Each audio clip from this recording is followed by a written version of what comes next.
हम लोग इस बात को बहुत पहले से ही जानते हैं कि मोटापा हमारे शरीर के लिए अच्छा नहीं होता है, हमारे स्वास्थ्य के लिए अच्छा नहीं होता है। तो इस हमारे ऑडियो लेक्चर में ये बात जानने का प्रयास करेंगे कि किस प्रकार से मोटापा कैंसर का कारण बनती है। देखिए, पूरे जीवन में हमारे शरीर में कोशिकाएं बढ़ती रहती है, मतलब कोशिका का विभाजन होते रहता है। जब तक हमारी उम्र रहती है तब तक कोशिका का विभाजन होते रहता है और यह प्रक्रिया शरीर के विभिन्न तंत्रों द्वारा नियंत्रित होती है। मतलब कोशिका का जो विभाजन होता है यह हमारे शरीर में जो बहुत सारे हमारे शरीर के पार्ट्स हैं वह इसको क्या करता है, कंट्रोल करता है।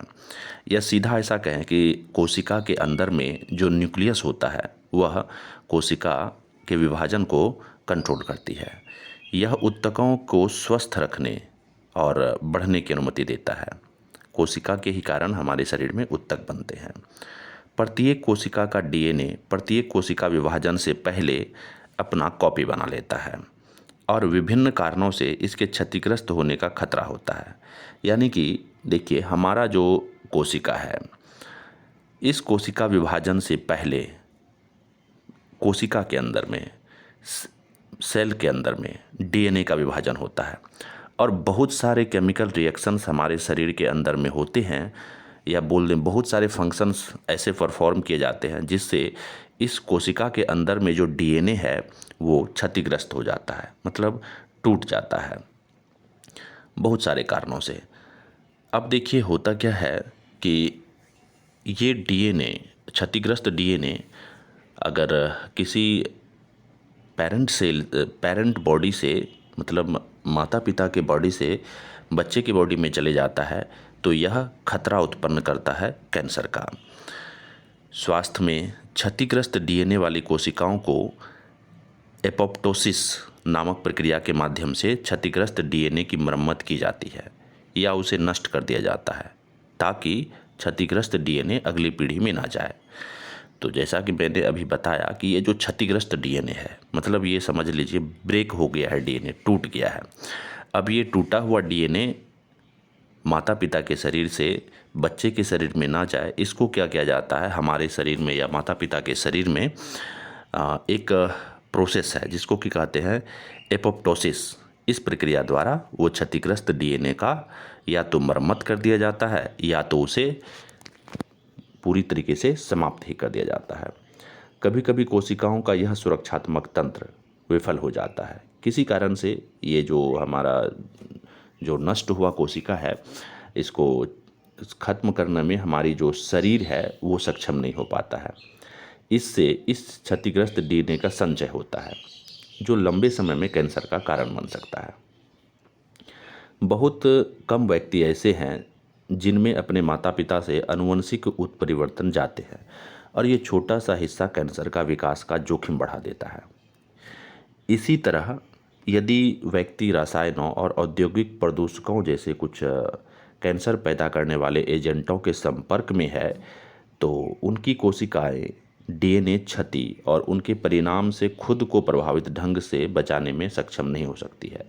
कहने का मतलब हो गया कि अगर आप ऐसे माहौल में हैं या किसी ऐसे केमिकल के संपर्क में हैं, जैसा कि जहाँ पर कोई केमिकल फैक्ट्री है, अगर वहाँ पर अगर आप हैं तो आपके शरीर के अंदर में जो ये कोशिका है, कोशिका के अंदर में जो डीएनए का क्षति होने का जो रेट है वो बढ़ जाता है। कम पोषण के कारण भी ऐसा होता है। कम पोषण और अपर्याप्त शारीरिक गतिविधि के कारण शरीर में डीएनए क्षति और जीनोमिक अस्थिरता का खतरा बढ़ जाता है। तो जैसा कि हमारा इस ऑडियो लेक्चर का यही मोटिव है कि अगर आपका शरीर सक्रिय नहीं रख पा रहे हैं तो आपको ज़रूरत है आपके शरीर को सक्रिय रखने की। अगर आप अपने शरीर को सक्रिय नहीं रख पाते हैं तो ये भी एक कारण बनता है आपके डीएनए का क्षतिग्रस्त होने का। अगर ज़्यादा डीएनए का क्षतिग्रस्त होगा, मतलब ऐसे देखें जो शारीरिक रूप से ऐसा कह सकते हैं कि जो व्यायाम वगैरह करते हैं या अपने शरीर से काम लेते हैं जिसमें कि ऊर्जा खर्च होती है। अब ऐसा काम नहीं जिससे कि हमारा शरीर ऊर्जा खर्च नहीं करती है, वो फिर हमारे शरीर की सक्रियता को नहीं दर्शाता है, शरीर की एक्टिविटी को, शरीर की क्रिएटिविटी को नहीं दर्शाता है। तो ऐसा काम जिससे कि हमारे शरीर में ऊर्जा का खपत होता है, वो काम हमारे शरीर के अंदर में जो कोशिका का क्षति है उसका रेट को कम करता है, या बोलें कि बहुत कम ही रहता है उसका रेट। अगर आप शारीरिक रूप से एक्टिव नहीं है, सक्रिय नहीं है, तो आपके अंदर में ये जो डीएनए का क्षतिग्रस्त होना है, ये इसका रेट काफ़ी ज़्यादा रहता है। शारीरिक निष्क्रियता व्यक्ति को मोटापे की ओर लेकर के जाता है और कैंसर जैसी बीमारी का खतरा बढ़ा जाता है। लंबे समय तक शरीर की कोशिकाओं का ट्यूमर को बढ़ावा देने वाले कारकों से संपर्क कोशिकाओं के आनुवंशिक अस्थिरता का कारण बनता है। इससे कोशिकाओं का डीएनए क्षतिग्रस्त हो जाता है। मतलब अगर आप अपने शरीर को एक्टिव नहीं रखते हैं और आप ऐसे वातावरण के संपर्क में है जहाँ पर कि कोशिकाएं ट्यूमर का निर्माण कर लेती है, तो इससे भी डीएनए का क्षतिग्रस्त होने का रेट बढ़ जाता है। सामान्य क्रम में इन क्षतिग्रस्त कोशिकाओं को एपोप्टोसिस द्वारा शरीर से निकाल दिया जाता है। तो ये एपोप्टोसिस की जो प्रक्रिया होती है, अगर आप अपने शरीर को एक्टिव रखते हैं तो ये एपोप्टोसिस की प्रक्रिया सही ढंग से काम करती है। लेकिन इन्फ्लेमेटरी मार्कर कोशिकाओं की एपोप्टोसिस से गुजरने की क्षमता को कम कर देती है। लंबे समय में क्षतिग्रस्त डीएनए वाली इन कोशिकाओं का अनियंत्रित रूप से बढ़ना कैंसर का रूप ले लेता है। मोटापे द्वारा इंसुलिन जैसे परिसंचारी हार्मोन भी बढ़ जाते हैं। यानी कि मोटापा अगर आपके शरीर में बढ़ रहा है तो इंसुलिन भी आपके शरीर में बढ़ रहा है, जो कोशिका वृद्धि को बढ़ाते हैं। मतलब आप अगर मोटे हैं तो आपके शरीर में इंसुलिन ज़्यादा होगा और कोशिका असामान्य ढंग से बढ़ेगी या कोशिका वृद्धि को बढ़ाती है। अब ज़्यादा कोशिका वृद्धि होगी तो ज़्यादा जो डीएनए है वो क्षतिग्रस्त होगा ना। जैसे मान के चलिए अगर किसी के शरीर में 100 कोशिका बन रहा है तो डीएनए क्षतिग्रस्त होने का जो संभावना है मान के चलिए 5 कोशिका, लेकिन वहीं किसी के शरीर में 200 कोशिका बन रहा है उसी समय में, तो आप क्या कह सकते हैं कि वहाँ पर तो 5 के रेट से अगर देखें तो इसके बॉडी में 10 क्षतिग्रस्त हो गया। तो इस तरह से उसके शरीर में कैंसर का खतरा ज़्यादा बढ़ जाता है। तो वही है, और सक्रिय रूप से पास की कोशिकाओं को प्रभावित करते हैं और धीरे धीरे दूर के अंगों में भी फैलने लगते हैं। स्वास्थ्य प्रतिरक्षा और हार्मोन प्रणाली को बढ़ावा देने के लिए शारीरिक गतिविधि ही आधार है। कैंसर शरीर की कोशिकाओं का एक असामान्य गुणन है। मतलब बहुत ज़्यादा ही बोल लें तो कोशिका का गुणन होता है, यानी कि उसका डिवीज़न होता है और नियंत्रित अनकंट्रोल्ड तरीके से अगर कोशिका का डिवीज़न होता है, गुणन होता है, तो ये कारण बन जाता है कैंसर का, जो कई कारकों जैसे उम्र, पर्यावरणीय कारकों जैसे खाद्य संदूषण, मतलब पोल्यूटेड अगर आप खाना खा रहे हैं, वायरस और जीवन शैली और आहार संबंधी कारकों को प्रभावित करती है। बढ़ती उम्र में शरीर का कोशिका का डीएनए क्षति से रक्षा करने की क्षमता भी कम हो जाती है। यानी कि अगर आपका एज बढ़ रहा है तो ये जो हमारे शरीर के अंदर में जो डीएनए का जो क्षति होता है इसकी रेट को बढ़ा देता है, और इस जो डीएनए क्षतिग्रस्त हुआ है फिर से उसका मरम्मत होता है एपोप्टोसिस प्रोसेस के द्वारा।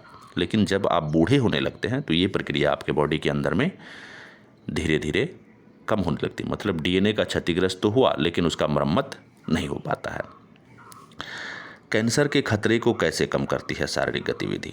शारीरिक रूप से सक्रिय होने से हमें स्वस्थ शरीर के वजन को बनाए रखने में मदद मिलती है और एलिमेंट्री मार्कर्स के संचलन को रोका जा सकता है और इस प्रकार क्षतिग्रस्त कोशिकाओं से बचा जा सकता है, जिसे अक्सर कैंसर कोशिकाओं के लिए संदर्भित किया जाता है। पर्याप्त मात्रा में फल और सब्जियां खाना। WHO के अनुसार एक दिन में फलों और सब्जियों की कम से कम 5 सर्विंग्स लेना चाहिए।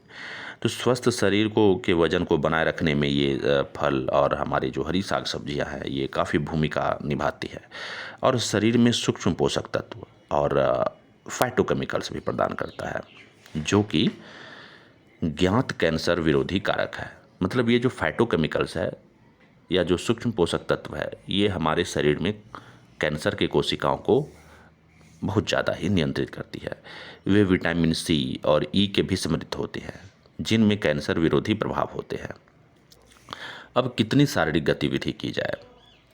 अगर आप सप्ताह में 150 मिनट शारीरिक गतिविधि करते हैं, इस शारीरिक गतिविधि में आपका टहलना हो सकता है, दौड़ना हो सकता है, योग हो सकता है, तैराकी भी कर सकते हैं, नृत्य, बागवानी, घर के काम और बैडमिंटन को भी चुन सकते हैं। डॉक्टर बेंसी जोसेफ, वैज्ञानिक ई, ICMR राष्ट्र रोग सूचना विज्ञान और अनुसंधान केंद्र। मिलते हैं आपसे अगले ऑडियो लेक्चर में, तब तक के लिए जय हिंद।